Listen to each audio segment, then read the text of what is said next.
sumugod si Igme sa bayan, tiniis ang sakit at bigat ng lalaki niyang binti at hita. Gayon din, tiniis din niya ang mga tingin at panghuhusga ng ilan sa mga taong bayang tila nandidiri sa kanya. Basahin niyo po ito para magkaroon kayo ng kaalaman tungkol doon sa sakit ng asawa ninyo. Maraming salamat po. Oh, kayo po, huwag kayong masyadong magpapagod para po maging maayos ang inyong pagbubuntis. Tita! Igme! Sinabi ko sa'yo huwag ka na pupunta dito sa center.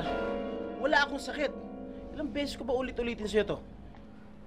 Igme, buntis ako 4 na buwan na. Ha? Buntis ka? Baka po gusto niyo nang ipacheck ang inyong binti para po maagapan ang inyong sakit. Isa ka pa. Sinabi ko nung wala akong sakit eh.